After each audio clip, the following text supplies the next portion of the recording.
E aí pessoal, tudo bem? Eu sou o Vinícius e nesse vídeo aqui a gente vai continuar as aulas de Unity. Na aula passada a gente aprendeu como colocar os objetos em cena, os objetos que a gente vai coletar, e a gente também aplicou o script para que esse objeto fosse coletado, ele sumisse do mapa. E nessa aula aqui a gente vai fazer algumas configurações de partícula, vamos deixar os objetos um pouquinho mais interessantes quando a gente estiver fazendo as colisões no momento que a gente estiver jogando, certo? Então vamos já aqui para a tela do computador para a gente aprender como faz isso. Bom pessoal, então aqui na aula passada a gente basicamente colocou todos esses cubos aqui, a gente aprendeu a criar os prefabs, também fizemos os scripts para que os objetos ficassem rotacionando, né, enquanto eles estiverem parados ali no terreno, no ambiente, e quando a gente encostasse com o personagem, que é a esfera, esse objeto ele sumisse do mapa. Agora a gente vai aplicar algumas partículas para que fique um pouquinho mais interessante a jogabilidade, não fique tão monótono, né? Apenas o objeto ali rotacionando. Antes de mais nada, eu queria fazer um complemento na aula passada, que foi em relação à colisão. Quando a gente cria o script, eu vou já clicar aqui de novo no Move Bola, que é o script que a gente utilizou aqui para fazer a colisão. Aqui dentro dessa função aqui onTrigger, a gente colocou aqui a função destroy. Só que quando a gente coloca aqui esse collider other, significa basicamente que qualquer outra coisa que não seja, no caso, a esfera, quando essa outra coisa for colidida, ela vai ser destruída, conforme a gente colocou na função. Só que se a gente estiver com outros objetos em cena, no caso desse jogo aqui não é o exemplo, porque a gente só vai ter os cubos ali rotacionando. Mas se a gente tivesse outra coisa que a gente não quisesse que fosse coletada, por exemplo, com esse script aqui ela iria acabar sendo coletada. Então é interessante a gente fazer o seguinte: aqui dentro do jogo a gente vai selecionar o cubo aqui dentro do prefab, e esse cubo a gente vai criar uma tag para ele, tá? A gente tem a opção de tag aqui, a gente vai adicionar uma tag. E a gente, dentro dessa tag aqui, a gente pode, vamos clicar aqui no mais e vamos colocar aqui uma tag, por exemplo, com o nome de item. Vamos salvar e pronto. Esse cubo aqui agora, ele tem uma tag que se chama tag item, tá? A gente vai adicionar a tag item para ele.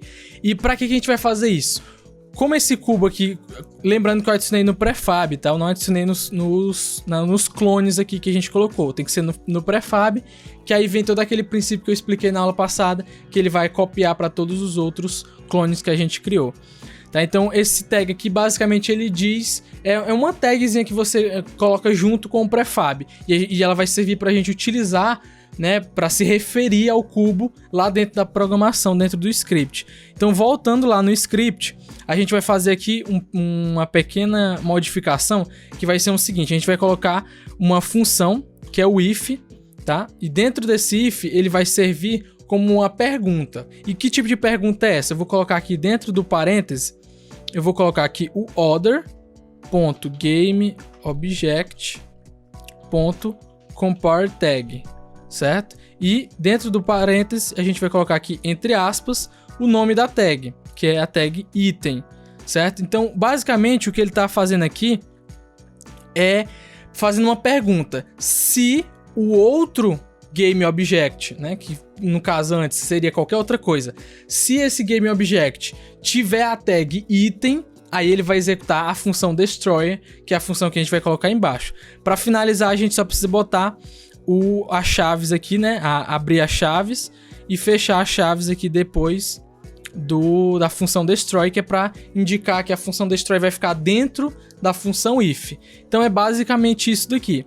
Então com esse código a gente faz com que o script se pergunte se o objeto outro ele possui a tag item. Se ele tiver a tag item, aí ele executa o comando destroy e acaba destruindo aquele objeto. Se ele não tiver a tag item, então ele não vai executar o comando destroy. Então assim a gente consegue especificar bem quais são os objetos que vão receber essa função destroy, tá? Eu vou salvar aqui. Se você for dar um play no jogo, não vai mudar muita coisa, porque basicamente todos os objetos aqui têm a tag item, mas se tivesse algum outro objeto, ele não seria coletado e não seria destruído, né, conforme a função destroy, certo? Então era basicamente isso. Agora a gente vai começar a criar os efeitos, tá? As partículas. Então a gente vai vir aqui em GameObject, Vamos vir aqui em Effects e vamos selecionar a opção Particle System. Quando a gente clicar, ele automaticamente já vai trazer aqui uma partícula aqui no meio do terreno. E aqui do lado, na direita, vai ter todas as configurações de partícula, tá? Tem muita coisa pra gente mexer e para não ficar muito complexo, a gente vai mexer em alguns detalhes aqui específicos. Primeira coisa é o looping, tá? A gente vai desabilitar porque a gente não quer que esse efeito fique acontecendo em loop, a gente quer que ele comece e finalize depois. Então aqui dentro eu posso dar um play e posso pausar também a animação aqui da partícula. Outra coisa que eu quero fazer é a duração, não quero que esse efeito dure por muito tempo. Então vamos colocar aqui 1 segundo de duração e vamos dar um play aqui para ver como que ele fica, ó. Pronto, aconteceu apenas 1 segundo. Vamos colocar aqui um pouquinho mais, vou botar 2 para ver como que fica. Ó, 2 ficou muito, tá? Vou colocar aqui, vou deixar 1 segundo mesmo. Depois eu vou vir aqui, ó, em Start Speed e eu vou aumentar um pouquinho mais a velocidade de inicialização. Vamos botar aqui 7, ele vai inicializar um pouco mais rápido. Vamos aumentar aqui um pouquinho também, ó. A gente tem aqui a opção de Size, ó, Start Size. Tá? A gente vai aumentar aqui um pouquinho mais o tamanho dessa partícula. Ó, ficou muito grande agora. Vamos botar aqui 3, acho que 3 vai ficar legal. Pronto, acho que ficou legal 3. E além disso, a gente também pode vir aqui em Color e a gente pode colocar aqui uma cor para essa partícula. Vamos colocar aqui uma cor azul, certo? Para ficar mais interessante. Pronto, ó. Já tem uma partículazinha saindo ali. Você pode fazer aqui algumas alterações a mais, tá? Por exemplo, aumentar aqui a velocidade, aumentar o tamanho. Mas basicamente o que eu queria é isso daqui. Certo, então essas eram as configurações que eu queria, tá? Agora a gente vai ter que transformar esse Particle System num prefab. Então você já aprendeu, é só a gente trazer aqui da hierarquia para dentro do Assets, que pronto, ele já criou isso aqui como um prefab, tá? E por que a gente vai colocar ele como um prefab? Porque basicamente eu quero chamar toda vez esse prefab dentro lá da função onTrigger que a gente tinha criado, que é a função de destruição do objeto. Toda vez que a gente colidir com o objeto, ele vai chamar esse prefab e vai executar a partícula ali, certo? Então a gente vai ter que voltar aqui no script lá da bola, da esfera, e aqui antes da função destroy, vou botar aqui dentro do if mesmo, a gente vai escrever uma função que é o seguinte, a gente vai escrever aqui instantiate, aí vamos abrir aqui o parênteses. Dentro do parênteses a gente vai colocar aqui um game object que a gente vai já criar. Vamos botar logo aqui o nome dele, que é partícula item, por exemplo, ou só partículas. Vamos botar aqui partículas, vamos colocar um vírgula e a gente vai colocar o order.gameObject.transform.position vírgula quaternion.identity.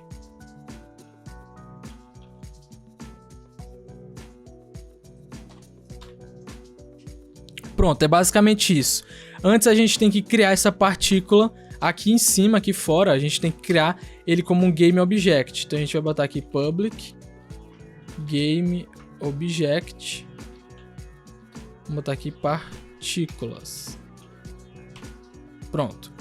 Então essa função aqui que a gente criou instantiate é basicamente para ele pegar o game object partículas, tá? Que é a gente vai já colocar lá dentro das configurações, dizer quem que é esse game object, que é justamente o particle system, e a gente vai querer que ele seja adicionado dentro na mesma posição que o other game object, que no caso a gente já colocou, que é o cubo por conta do compare tag item aqui em cima. Então ele vai aparecer exatamente na mesma posição e na mesma rotação, por isso essa função quaternion.identity, certo? Ele vai aparecer ali no mesmo local, com a mesma rotação, as mesmas configurações ali do game object partículas, certo? Então eu vou dar um salvar aqui. E como a gente criou um game object, a gente vai ter que vir aqui em esfera, vamos esperar carregar aqui o script. E aqui em esfera, a gente tem, ó, partículas aqui dentro do script e a gente tem que dizer que esse GameObject aqui é justamente o Particle Systems que a gente criou. Pronto. Agora vamos dar um play aqui no jogo. E olha só, já apareceu a partícula ali. Quando eu encosto, ela some e aparece a partícula ali, dando a entender de que eu passei em cima do objeto, certo? Basicamente isso. Se você quiser que fique um pouquinho mais interessante, a gente também pode adicionar aqui um efeito no prefab aqui do cubo. Vou clicar aqui no prefab, a gente vem aqui em adicionar componente e a gente vem aqui na opção Effects, Halo, tá? Vamos dar 2 cliques e olha só, ele cria uma espécie de névoa ao redor do objeto. A gente pode vir aqui, ó, na opção Halo, vamos abrir ela aqui e eu posso diminuir esse tamanho, para ele ficar menor. Opa, tem que ficar um pouquinho mais pronto. E eu posso também escolher a cor dele. Vamos colocar aqui também um azul. Vamos puxar aqui pro azul, ó. E ele fica como se fosse uma névoazinha, uma áurea ao redor do objeto. Vamos dar um play aqui pra gente ver, ó. Pronto, ele fica como se fosse uma névoazinha. Quando você encosta, tá? O objeto some e emite a partícula. Lembrando que essa partícula aqui, você pode configurar ela exatamente como você quiser, tá? Se você tiver achado que ficou pouco, ficou muito rápido, ficou muito... não ficou legal, você pode ainda assim configurar ela lá dentro. Você clica aqui no prefab da partícula e mexe aqui nas configurações dela para você chegar no efeito que você quiser dessa partícula, certo? Então é isso daí. Bom pessoal, esse aqui foi um mini curso de programação de jogos utilizando a Unity aqui do SevLab. Eu espero muito que você tenha gostado e o objetivo desse projeto foi instigar você a aprender a programar jogos utilizando a Unity, que é um dos programas de criação de jogos mais utilizados no mercado e no mundo. Então eu espero muito que você tenha gostado e se você tiver realmente gostado, deixa um like aqui no vídeo e também deixa nos comentários que a gente vai avaliar o feedback de vocês e quem sabe aí no futuro a gente pode trazer mais aulas de Unity para que a gente possa programar jogos com mais recursos, com mais aulas e a gente consegue fazer um jogo completo mesmo, com todos os recursos possíveis para a gente publicar o jogo e depois sair jogando com a galera. Vai ser muito bacana, então deixa aqui nos comentários se vocês querem esse tipo de conteúdo aqui, tá certo? Eu vou ficando por aqui e muito obrigado por acompanhar o curso. Não esquece de compartilhar esse vídeo com a galera para que a gente tenha esse feedback positivo. Vou ficando por aqui, um grande abraço e até mais.